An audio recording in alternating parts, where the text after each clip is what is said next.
Hello, my name is Molly Sommerhalder, and I'm a certified wellness coach through the International Association of Wellness Professionals and a certified yoga teacher.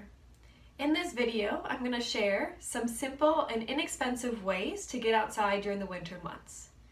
So if you're like me and live in a place that has long and cold winters, it can be a challenge to want to get outside and get the fresh air that you need and want to be motivated to get outside in those cold and long winter months too. And so fresh air is key for both our physical and mental health. It can help give us vitamin D, which boosts our mood. It helps give us that immune support that we need, especially during the winter, so we don't get sick. And then also it helps with that seasonal depression that can set off when we're dealing with those long and cold and less light in the winter months as well. And so some expensive ways up front, but more inexpensive as you go along, are things like downhill skiing, cross-country skiing, and even snowshoeing. So cross-country skiing and snowshoeing, these are my snowshoes, is a great way to get outside. It's more of an investment in the beginning because you have to buy the equipment. But once you buy the equipment, you can go to your local golf course, your local park, and can easily do some activity outside with this equipment. Downhill skiing is a little bit more expensive because you have to actually go somewhere and pay to go onto the downhill. So you can find inexpensive ways by doing things like going later in the day. Usually they have a discount if you ski at night.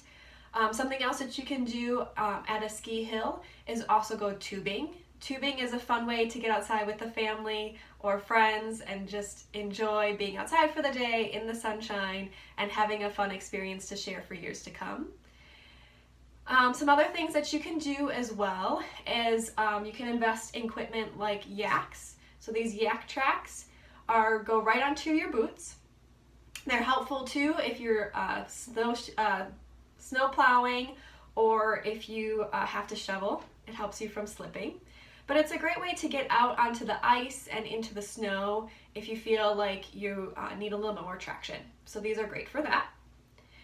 Also taking an adventure during the winter. So we always think of going somewhere warm and getting away for the winter, but really there's some fun things that you can do right in your own country or your own state that really are inexpensive or just cost, sharing a cabin for a weekend with a family.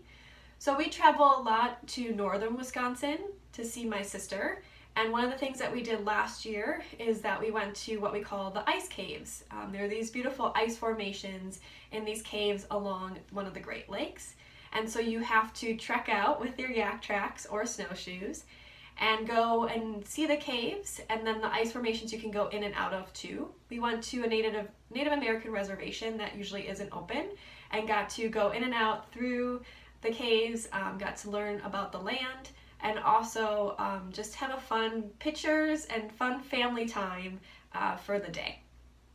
Some other things you can do too, like we went to a new ski hill this year.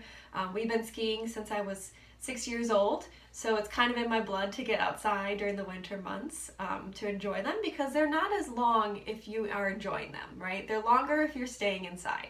So finding activities, finding adventures, finding family or a buddy that wants to go with you is really key. I know in my neighborhood here, I live right by one of the Great Lakes, and I'm able to go outside and go for a walk. We have a beautiful trail, and so every day I see couples, I see families and different friends going out for walks and just enjoying that time with no phone and getting out in that fresh air. So just finding something that works for you. And then another thing that you can also do is if going for long walks is too much for you in the winter months, you can also take 5 to 10 minute walks. So just getting outside, getting that 5 to 10 minutes of fresh air, even if it's just walking around the block, can be really beneficial. And then also parking further away when you go to the store. Usually we want to park super close, and that can lead to us also not getting a little bit of that fresh air that we need. So parking just a few parking spots away gets you that fresh air, gets your errand done, and you're good to go. So those are just some simple, easy ways to get outside. Remembering that getting outside is really helpful for that benefiting for you. So I encourage you to take one or two of these fun things with your family or just yourself and trying them this winter. And always remember that you should bundle up, so finding your favorite scarf to wrap up in is key, and then always wearing a hat or a headband to make sure you stay nice and warm. And so I look forward to engaging with you below. You can follow my winter adventures this year and also share what you get to do outside this winter as well.